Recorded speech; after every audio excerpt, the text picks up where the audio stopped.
Hey, what's going on, guys? Mike here from Arizona doing a quick video because I thought this was important to show you guys.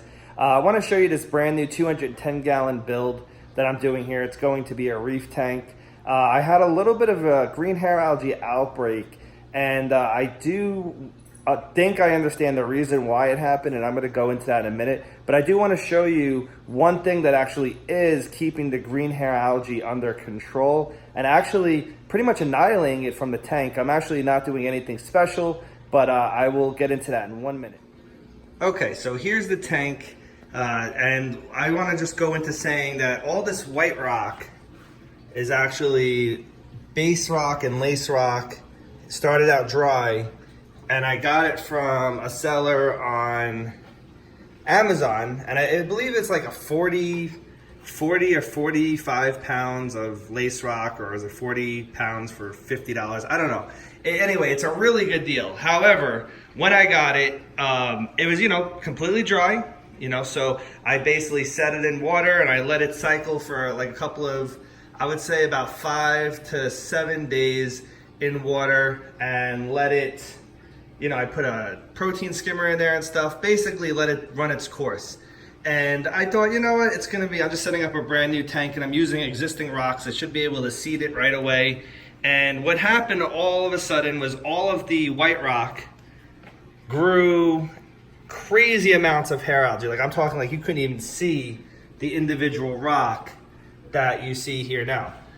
And obviously, as time went on, some of that hair algae grew onto the existing rock, which is already darker in color and has coralline algae and different growths on it because it's live rock.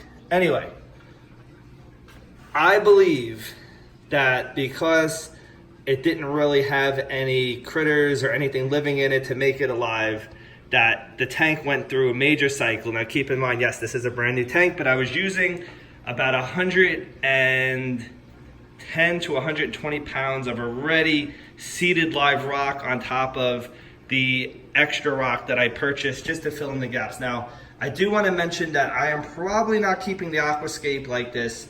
Not 100% sold on it. I'm actually going to be probably making some caves and crevices and things before I add any fish.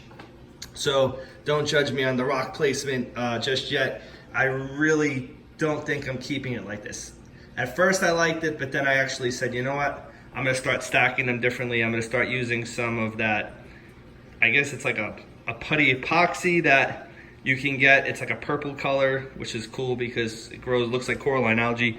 And I'm going to start putting some rocks and making some cool shelves and things, because this tank, I think I'm going to try SPS dominant tank. I am going to do LPS as well, but so it's going to be kind of a mixed reef, but it's going to be mostly SPS. So at some point I will be upgrading to either a calcium reactor or dosing, different things, but that goes beyond what I'm going to talk about today.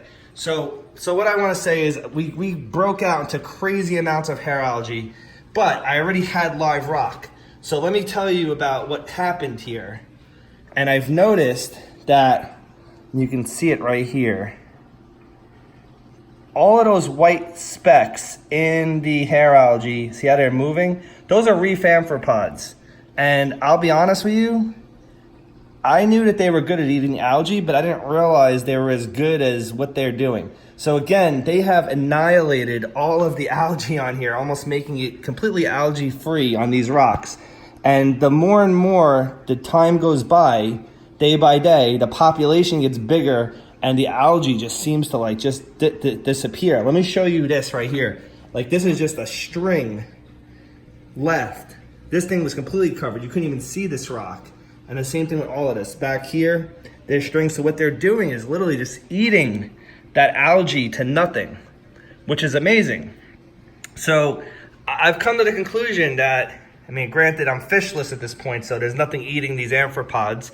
But if you were able to build up your population of these guys in crazy numbers, just like the numbers I have now, I guarantee there's probably millions of them in this tank, which would be cool, because when I'm ready to add like a mandarin goby or something like that, it'll have plenty to eat.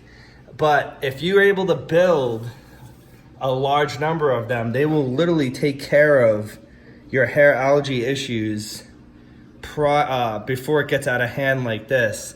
Now keep in mind, this may look really bad to you, but as I should have made a video, I was kind of embarrassed to make a video. I should have made a video of how much hair algae was on this tank. It was like 95% covered, and it did not look pretty at all. It's actually not bad at this particular moment.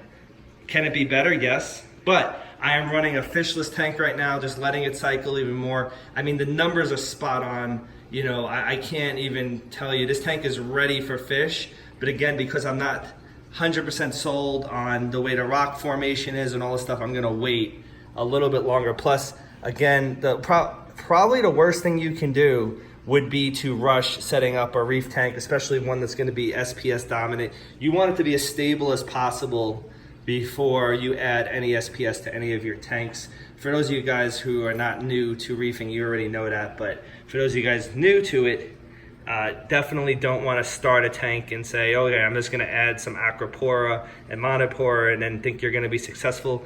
Probably will not be. So I have had those things in the past, and though I had a couple of months of luck with them, they crash very easily, especially the acropora. Monopora is more forgiving, but I did make this video just because I thought it was interesting. You can see here that the population is starting to build on this and it's starting to thin out.